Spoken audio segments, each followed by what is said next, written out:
बधाई देना चाहता हूं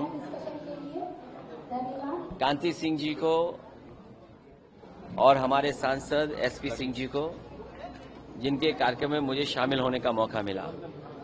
आज उनकी बायोग्राफी का विमोचन था। इस बायोग्राफी को जो भी पढ़ेगा उसे प्रेरणा मिलेगी और इस बायोग्राफी में पूरी जर्नी है लाइफ की, पॉजिटिविटी है और किस तरीके से संघर्ष कर करके ग्रामीण क्षेत्र से लेकर के और आज की परिस्थितियों में समाज की तमाम रूढ़िवादी चीजों से लड़ते हुए, संघर्ष करते हुए यहां तक पहुंची हैं। और जो किताब का शीर्षक लिखा है, छूना है आसमान, इसका मतलब यही है कि जीवन भर संघर्ष करते रहना है और संघर्ष में मंजिलें मिलती हैं, वही आसमान है। जब एक मंजिल पे पहुंच जाते हैं फिर दूसरी मंजिल का संघर्ष शुरू होता है। इसीलिए लगातार आसमान को छूने के लिए संघर्ष करते रहना पड़ेगा। यही जीवन का सार है, यही जीवन का रास्ता है। कॉन्फ्रेंसेस चल रही हैं दिल्ली में, राष्ट्रीय अध्यक्ष उनके संबोधित कर रहे हैं। देखिए, एक हिंदी में कहावत है, 1 पे 1 11 और दूसरी कहावत है 9 2 11। जो उत्तर प्रदेश की जनता, मैं सवाल 11 साल का नहीं कर रहा हूं, ये 11 साल आपके लिए हो सकते हैं, लेकिन अगर दिल्ली की सरकार के 11 साल और उत्तर प्रदेश की सरकार के लगभग 9 साल, इन दोनों को जोड़ दें तो 20 साल का लेखा जोखा सरकार को देना पड़ेगा जनता के बीच में क्या किया है। और वो तमाम आंकड़ों पे बहस करनी पड़ेगी कि हम शिक्षा के क्षेत्र में कितना आगे बढ़े हैं, हम बेरोजगारी में कितना पिछड़ गए हैं, हम रोजगार देने में कितना कामयाब हुए हैं, हम जो इन्वेस्टमेंट लाना चाहते थे हम इन्वेस्टमेंट कितना लाए हैं, भारत सरकार और उत्तर प्रदेश सरकार ने मिलकर के। और उत्तर प्रदेश के लोग तो ज्यादा आकलन इसलिए करेंगे क्योंकि देश के प्रधानमंत्री यहां से हैं और जो योजनाएं चल रही हैं उससे नहीं लगता है कि दिल्ली और लखनऊ में कोई तालमेल है। ये बात मैं नहीं कहना चाहता हूं, वो योजनाओं में दिखता है। जो गांव गोद लिए जाते हैं और अगर लिए हुए गोद जो गांव हैं उनकी तस्वीर न बदले तो कहीं ना कहीं प्रश्न लगता है। और अगर प्रश्न लगाने का काम कोई कर रहा है तो वो उत्तर प्रदेश की सरकार है।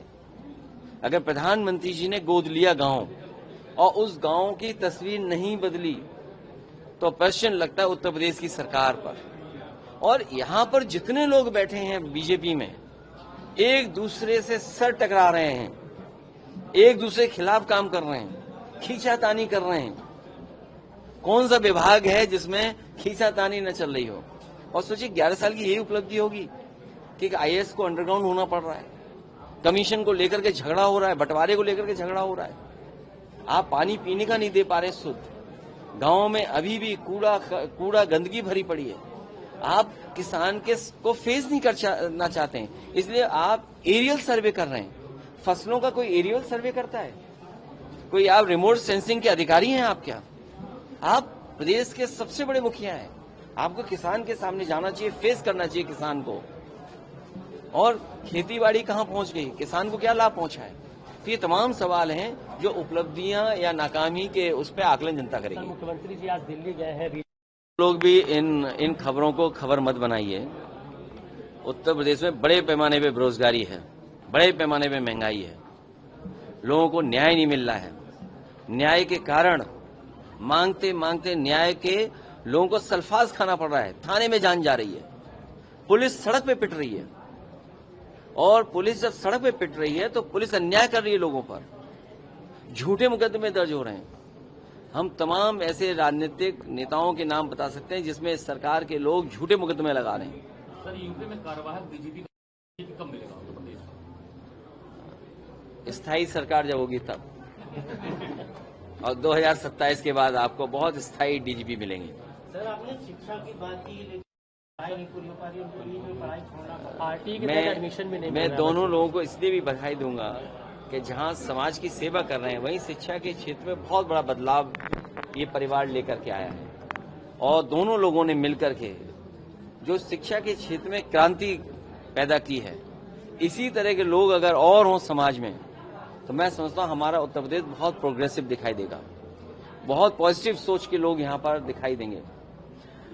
जहां तक सरकारी योजनाओं का सवाल है, ये सरकार रूढ़िवादी लोगों की है, इसीलिए शिक्षा के क्षेत्र में जितना ध्यान देना चाहिए नहीं दे रहे हैं और इसीलिए शिक्षा महंगी कर रहे हैं, जिससे गरीब आदमी शिक्षित न हो पाए। पंचायत चुनाव जनता पूरी तरह तैयारी है, भारतीय जनता पार्टी बेईमानी न करे।